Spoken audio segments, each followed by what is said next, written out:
thank you for agreeing to do this session today for us. What we're looking to examine a little bit is risk factors for developing an eating disorder. And I know that you had an eating disorder when you were younger. Yeah. Perhaps you could tell us a little bit about how old you were and what you think contributed to the development of your eating disorder. Yeah, I mean, I was 17 when it started, but there was a number of things that I think were accumulating to me having an eating disorder. It was going to come out one way or another, but... How did you feel that? What was going on for you? You said it will come out one way or another. Yeah, I mean, I've had quite a few, I'd say, traumas in the past that I haven't dealt with or told anyone about, or just kept inside. And then my stepdad died when I was 17, and that's when it kind of all started to come out. And I didn't feel in control of anything. You felt out of control. Yeah, and that was the way I kind of felt in control. By controlling what I ate and how much I weighed. Yeah, I was back in control again. So tell us a little bit about how that felt for you, being out of control in every area of your life. Hated it. Absolutely hated it. You don't really think of it. It feels like, you know, when you're drunk and you don't really know what you're doing. It feels a bit like that. So yeah, it's not a nice thing at all. And you can control what you do, but you can't control external things. And I guess that links in with the trauma and the loss that you were talking about there. The feeling of lack of control, you can't control your environment. Yeah. Couldn't control other people or what happened to other people or what happened to me. So I could only control what I'd done in that moment. And that was, I don't know how it manifested, but it was just one day I just woke up and was like, I'm going to lose weight, and that was it. So you think that was the first, that you can recall that was the first conscious thought you had about it, I'm going to lose weight? Yeah. That was, I can remember it was just one day, and I used to have, before it all started, I used to have 2 Duo Mars bars a day. I wasn't fat or anything like that. I think at my heaviest I was size 8, 10 maybe. So it was, yeah, and I cut the chocolate out and I'd only let myself have one of the halves of the duo rather than 2 duos, and that was it. It just kind of spiraled down after that. First I cut the chocolate out and then carbohydrates, and just went down to less and less each time. So you said you weren't overweight. No. And you decided you were going to lose weight. Can you link us in there with what you think might have started that? Was there any body image issues? How did you feel about the way you looked?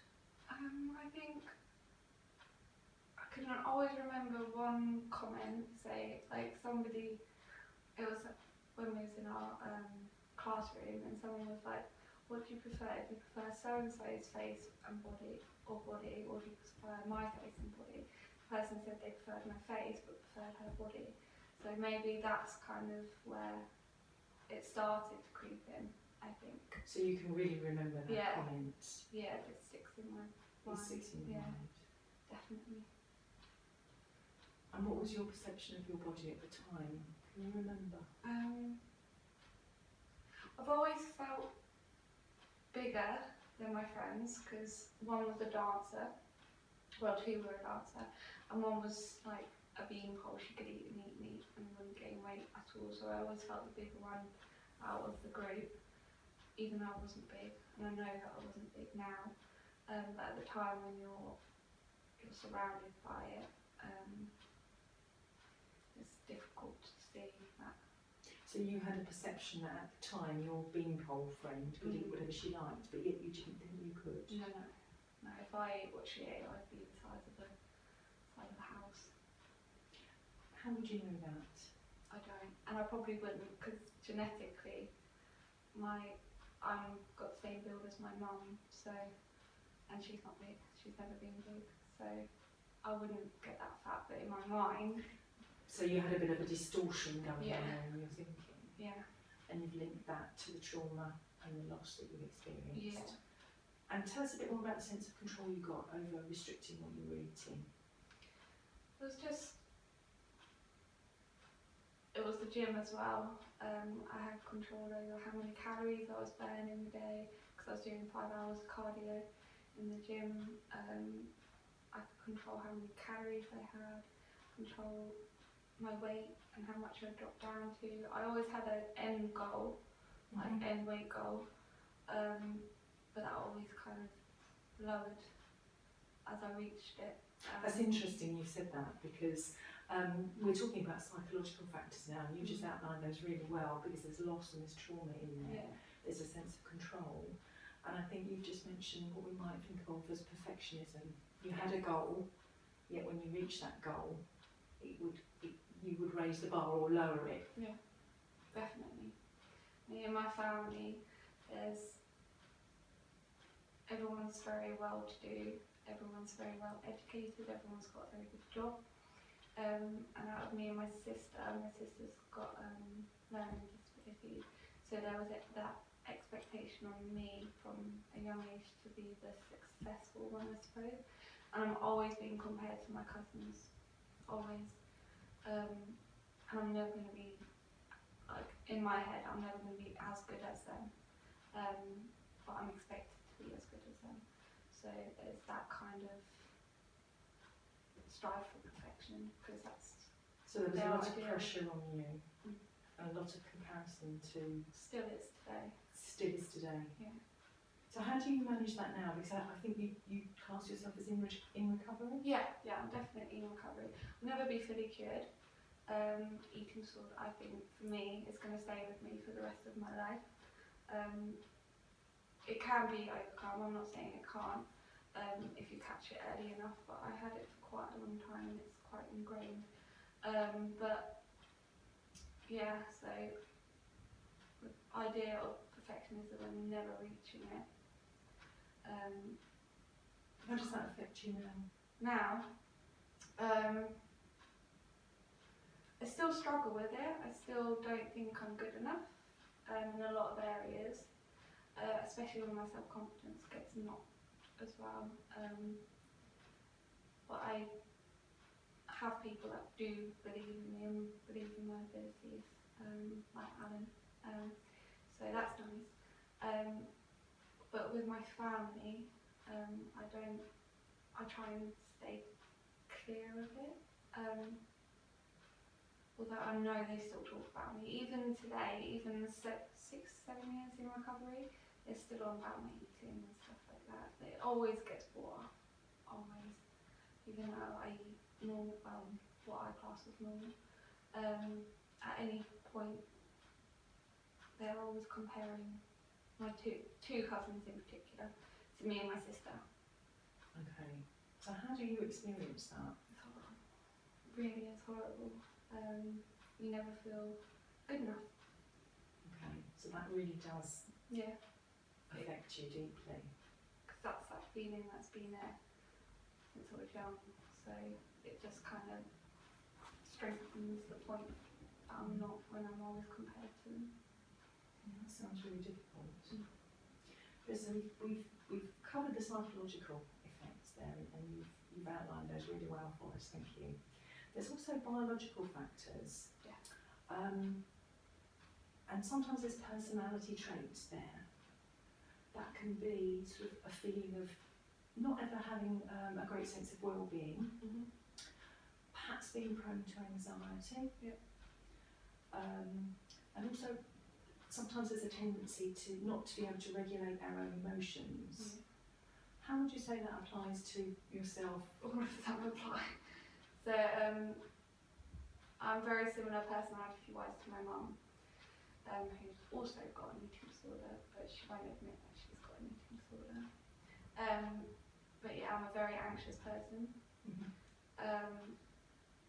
I'm very, I don't know what the word is. I don't like conflict. I don't like suppose I'm a bit of a pushover. So instead of standing my ground and say, for example, to tell my aunts not to compare me and stuff like that would be really difficult for me to do. So instead of doing that, I internalise it and take it out on myself, or used to. Yes. Used to do that. So I really struggle with explaining my emotions or letting myself feel my emotions, because it's easier to block it out than it is to face it. So there's a little bit of avoidance there of getting your needs met, and perhaps being a bit passive. Yes. In the way that you communicate with your family in particular. Yeah. How have you noticed that with your peers and when you were younger and now? I'm still a very passive person. I'm quite an outgoing. I've always been an outgoing person, but never confrontational.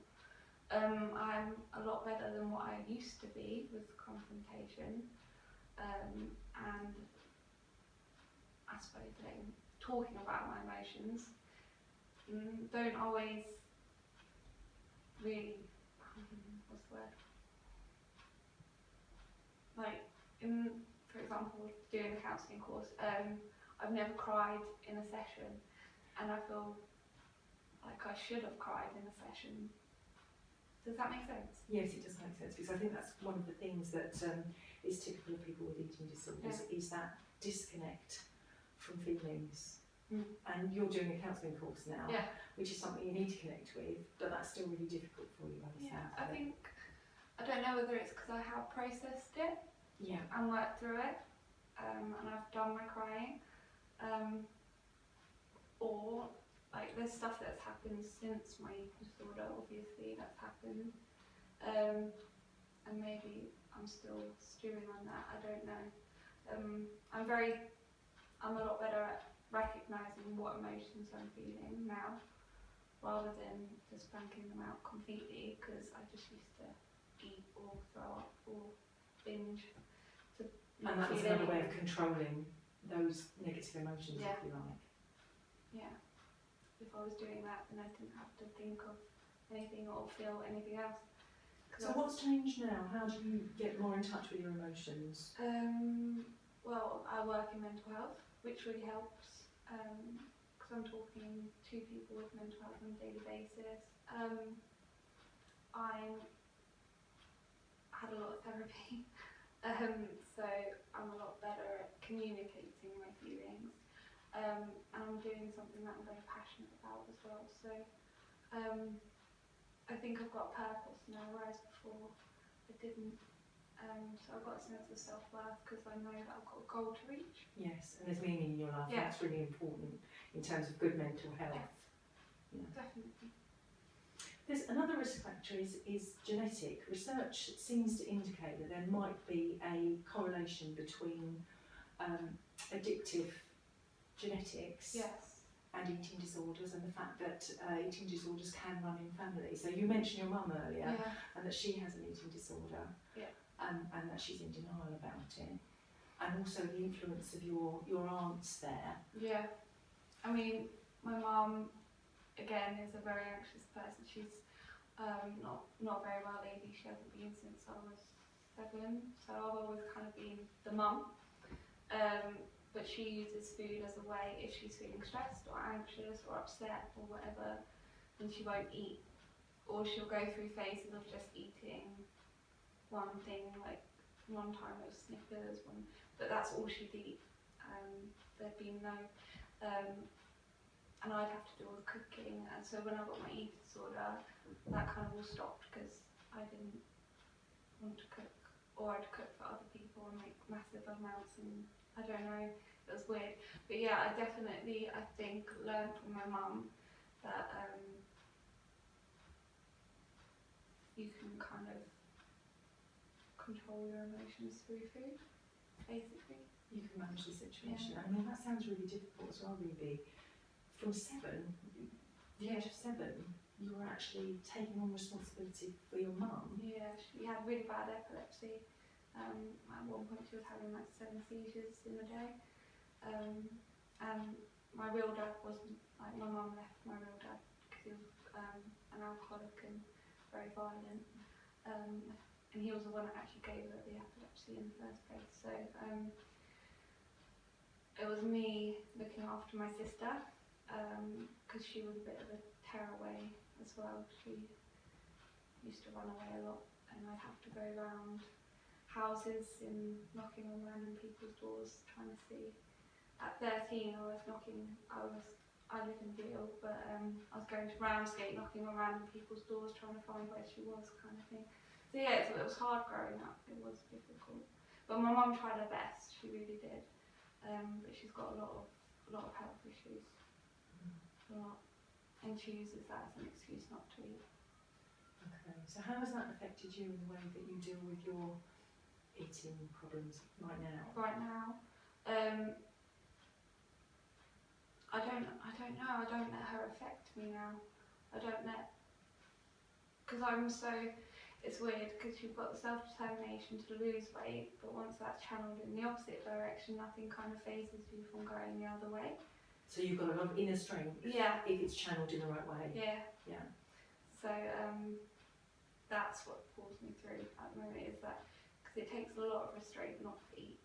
Huge amount. A lot of restraint. So I know I've got a lot of willpower, and now I'm channeling in the right direction rather than the wrong direction. So like I said, I've got a goal to work towards, and nothing's going to stop me from getting to that. Basically. So we've talked a little bit about genetic risk factors there, and I think if you've got that in your family, you've got about a 50% chance of having an eating disorder, and the rest of it is environment, and it's quite unique, it's quite specific, and it's not at all common. So how do you think the social sort of cultural fabric of your life growing up affected you? I think, like I said, the whole being around, I was in what you call, so you have little cliques at school, don't you? So I was in top sets, I was in top classes, I was head girl, I was in all the sports teams. So I had this kind of expectation on me from my peers as well.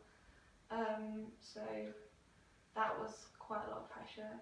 So a lot of peer pressure, a lot of pressure from your school to perform, pressure from your family. Yeah, so I was having it from all angles. I mean, social media and that wasn't as such of a big thing in those days. You had advertising and the expectations of you as a young woman in terms of body image. How did that affect you? You'd look at them and you'd see their no spots, like no imperfections whatsoever. And then you'd look at yourself in the mirror and you'd be like, God, seriously, I used to sit there and grab my stomach and be like, this is disgusting, I'm disgusting. When I did start losing weight and I became very slim, I didn't have that distorted kind of image. I could see that I was very skinny. That didn't stop me from doing it. So what do you think it was about noticing that you'd become emaciated, but still having that drive to get thinner or restrict yourself? What do you think was going on for you there? I think it was kind of the fix I got from being in control. I think, and it was by that point, it was my kind of my safety net. It was all I knew. It was all that I kind of cared about. I didn't really Tell us care a bit more about your safety net. That sounds really important. My safety net was my eating disorder. Because you've described an awful lot of difficulties in almost every area of your life, haven't you? And this was the one area that you could control yourself. So you said your eating disorder was your safety net. Yeah. What did that mean to you? How did you feel when you were controlling your eating? I never really it had control over me, but in my head I was controlling it. But I don't know, I felt safe, I felt protected, I felt focused, I felt invincible, I suppose. Okay, so all the things you weren't feeling Yeah. in the rest of your life, really. Yeah, pretty much. So possibly feeling quite vulnerable, unsafe, unprotected, Yeah, and that it was all on your shoulders. pretty much. Yeah, that sounds really tough. But yeah, so I got a lot from it at that time. I got a lot out of it, even though I was very ill. It was my best friend at that point. Yes, yeah, I can see that you would get a lot from that because it almost allowed you to function. Yeah, I don't know how it would have manifested, or if it would have manifested any other way, or I might just be carried on feeling the way I was, but in a way I'm kind of glad it happened, because otherwise I wouldn't work through what I've worked through. So, well, tell us more about that. You're glad it happened in a way Yeah. because you're a different person Yeah. now. So what are those resilience factors really that you seem to be talking about here? I suppose I'm now resilient in the fact that I can quite easily talk to somebody that's got an eating disorder and it not trigger me. Mm-hmm. If anything, it makes me think the opposite. It makes me want to, I do not want to go back there.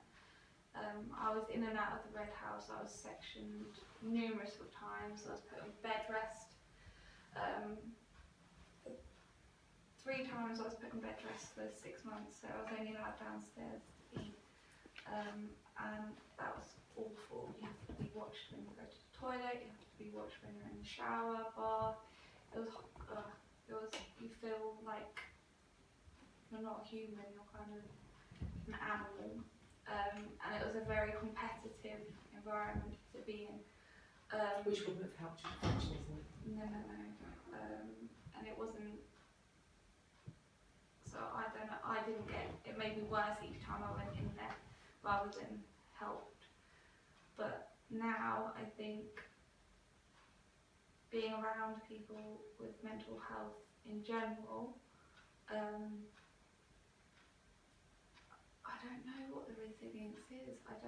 I think it is just my strong will and drive to do what I want. I mean, that was really coming out loud and clear to me Yeah. there. You were in the Red House, you were sectioned, and yet you were still really determined and driven towards that goal of controlling. Yeah. I wonder what was helpful and what's changed your mindset, because you seem to have a very different mindset now. Yeah, so I ended up in intensive care because my weight was so low, and I went into a coma and got pneumonia. Next thing I know, I'm being flown to South Africa for what I thought was going to be 4 weeks, but it didn't. It turned into 2 years, well, a year and a half to 2 years, and it was a rehab, but it was for all sorts of people, alcoholics, drug addicts, sex addicts, and I was the only one in there with an eating disorder. And all the counsellors there had some form of addiction themselves. So I classed my eating disorders as an addiction because I was addicted to the feeling that it gave me. So I really resonated with them, and I didn't have that competitive side because no one else had the eating disorder. And I looked like the odd one out because I was sat there with my leprosy while everyone else was going up for thirds and seconds.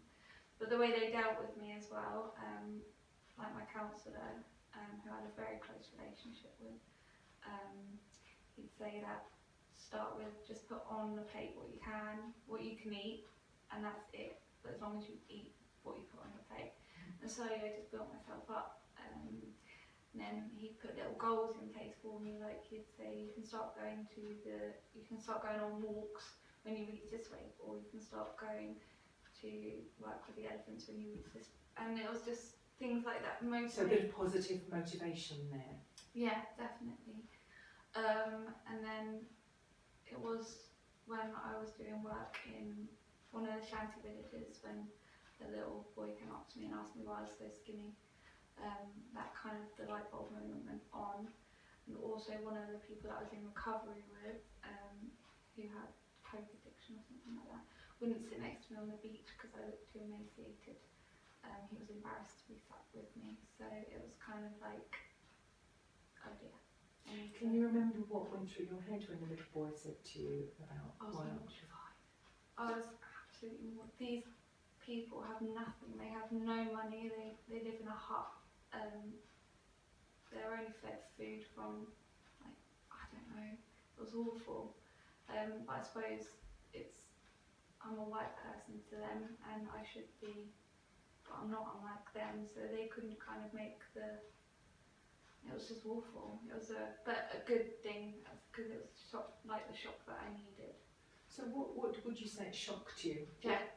How did it shock you? Just the fact that he didn't know what he was saying. He didn't know. So for somebody to point it out, I mean, I knew that I was skinny, but for somebody, because kids don't have a filter, do they? So he just literally just pointed out blank. I'm just curious to know what changed, because you knew you were skinny. Yeah. You knew that you were eating a lot less Yeah. than you needed to be healthy. Yeah. So what was it about that moment? What changed in your mind? I was just tired. I was so tired. I was tired of fighting my own thoughts each day. I was tired of counting every single calorie. I was tired of the manipulation, of the lying, because I don't know, you just change your personality when you've got an eating disorder. You become very manipulative, anything to keep the eating disorder safe you will do. When I first went into the rehab, I was made to drink those compound drink things. And I can remember like talking to my counsellor in the eye, trying to keep his like eye contact and tipping my compound drink in the bar pot.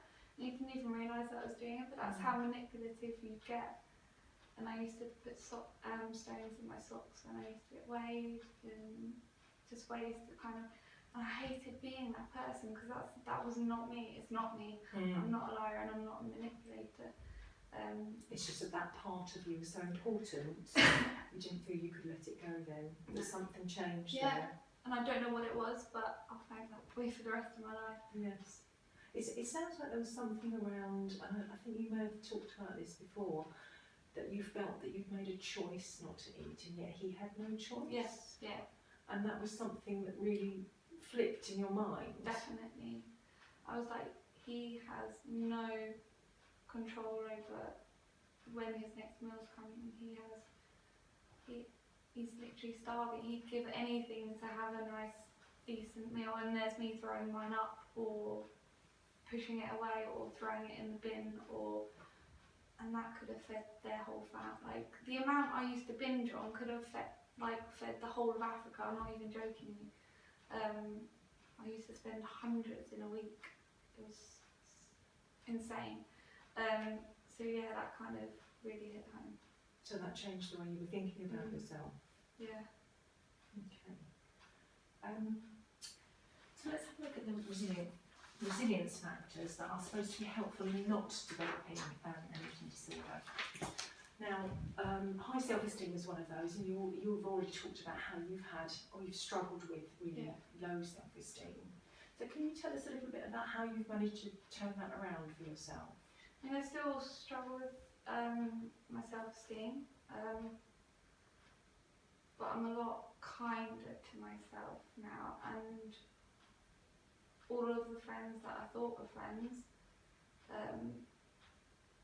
who I no longer see because of my eating disorder, I now realise that they weren't friends. They weren't really. They weren't encouraging you. They were, or not encouraging you in a positive way. No, and I didn't have to win their kind of friendship because there was no friendship, and I kind of accepted that. So there was a judgment there, was there? Yeah. It couldn't just be you. No, definitely not. But then when you go through something like that, you really realise who your real friends are. And they were the ones that came to visit me in the Red House. They were the ones that came to visit me when I was in hospital or whatever it might be. Knowing full well what I was doing and stuff.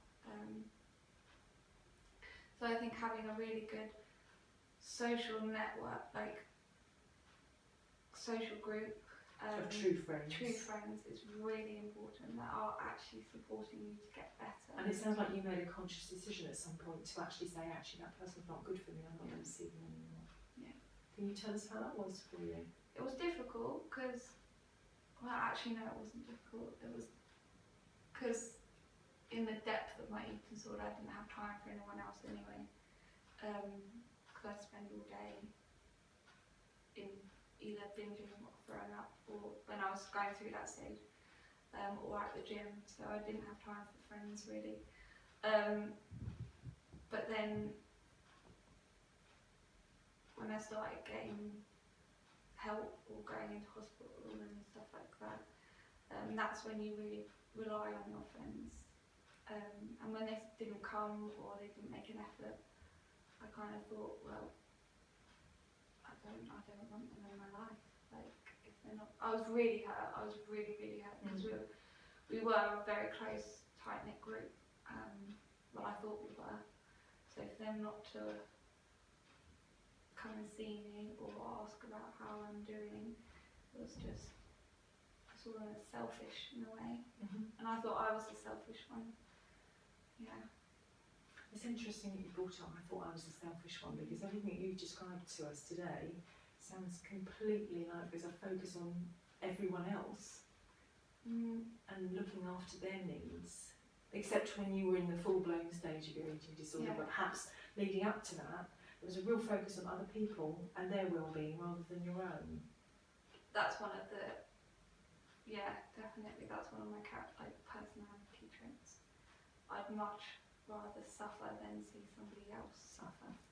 And how do you feel about that now, knowing what you know and having gone through such a long time with an eating problem? Yeah, I'm still I will go out of my way to help anyone, but they've got to help themselves as well. Yeah.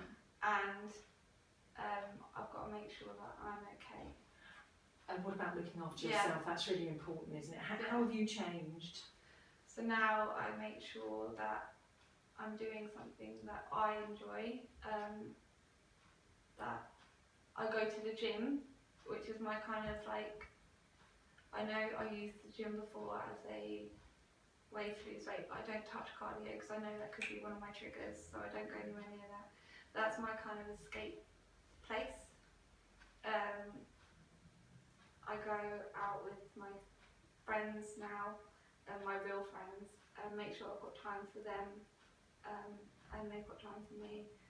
And I talk about how I'm feeling now, and that's really key. Yeah.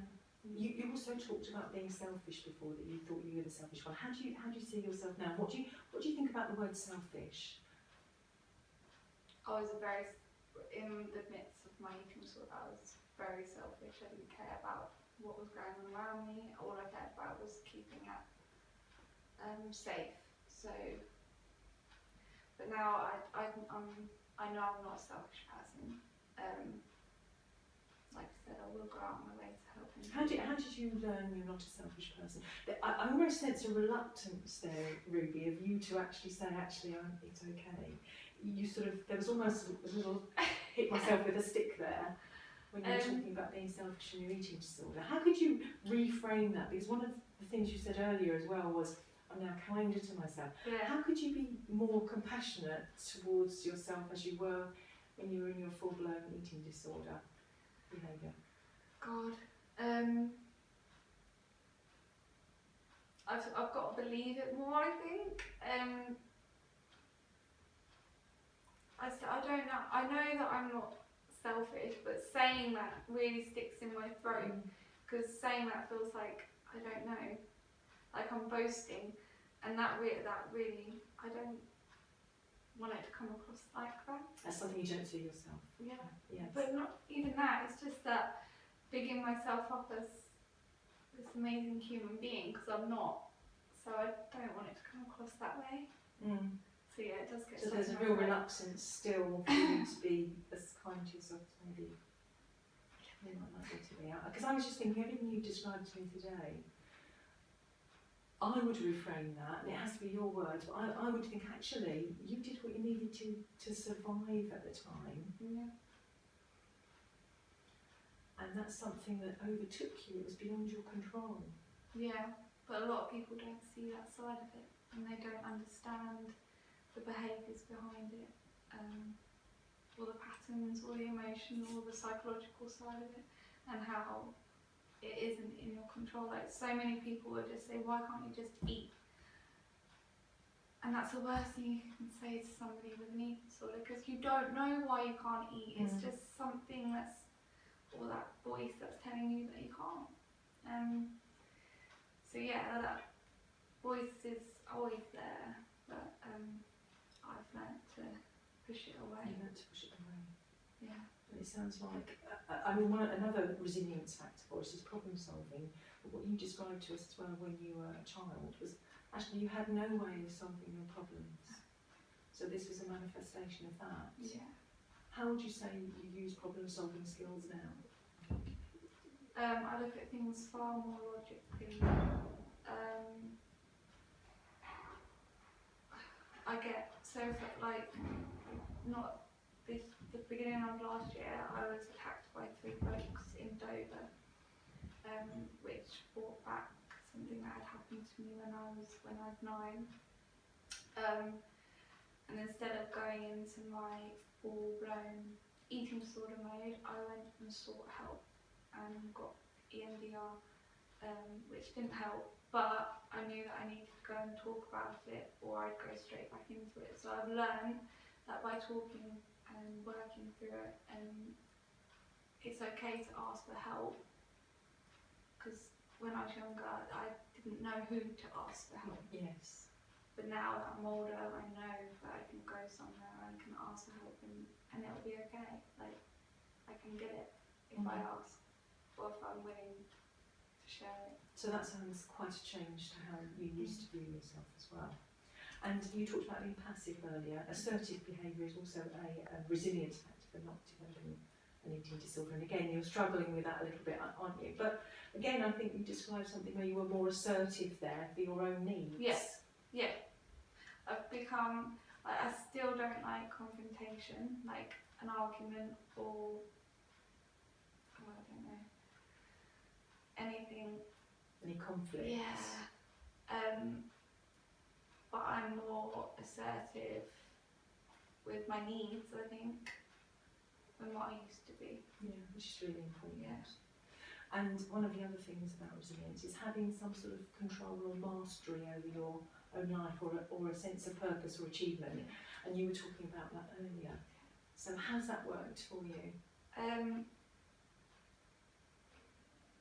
Like I said, I've got this goal, this end target, and it's a passion, and it's, I don't know, I will literally stop at nothing. So you're able to put all your drive and determination into helping others. Yeah. Yeah, and that gives you a really good focus. Yeah, so that feeds my self-worth and my sense of purpose, but in a good way. Yeah, because I get the same feeling from helping other people as I did from the control with my eating disorder. So you've directed that in a much more healthy way. Yeah. Just thinking about helpful and unhelpful interactions, and you mentioned that often people will say, just get on with it, just why can't you just eat? What did you find most helpful if people were looking to help and support you, what behaviours were good for you and what not so good? Could you share those with us? Like I said, the whole refeeding thing, it does not help to stick a plate full of food, really high calorie food, in front of someone and tell them or expect them to eat it all. It doesn't work like that. It really doesn't. You've got to build it up gradually, and they've got to learn that their body's not going to change just from. So it took me ages to get to a stage where I could eat a full plate of dinner. But once I'd done that and realised that I wasn't the size of a house, it was easier for me to kind of. So if I was sitting with you at mealtime and I was really concerned about you because you weren't eating a lot, what could I say or do in terms of presenting a meal to you, and when I could talk to you about that would be helpful? You could ask the person, or I didn't let anyone else cook for me either. I had to cook it because I didn't know what anyone else was putting in it. So you could perhaps invite the person to cook with you, or ask them to dish up their own portion size. But just make the agreement with them. If put on your plate what you think you can manage. There's no pressure. But it's not like, It's a difficult one, isn't it? So there's a collaboration going on there. Now, what if you were really resistant to eating even a very small amount? How could I help you there? Just gently encourage, don't patronise, because that's... So what's patronising? Tell me something patronising. I know how difficult it is for you. I can understand. You can't understand. You don't understand. Not unless you've had it, you can't understand how physically impossible it is to get that food inside your mouth. So it's more like we can do this together. It's going alongside them, not being the parent. So not being critical, and not being quite parental. It's more being collaborative and sitting alongside you. Yeah. Would it be something around agreeing a meal plan for the week ahead? A lot of people find that helpful. Or knowing that some people find structure really helpful. So I have 6 meals a day, even today, like 7 years down the line, I still have 6 meals. Because I now no longer like that feeling of being hungry. But if you can get in a routine and get into a structure. So regular eating. Yeah, but then there is a danger that it can become, oh my god, it's so-and-so time, I have to go home and have my snack, or it's so-and-so time. So that fits into the rigid rules again.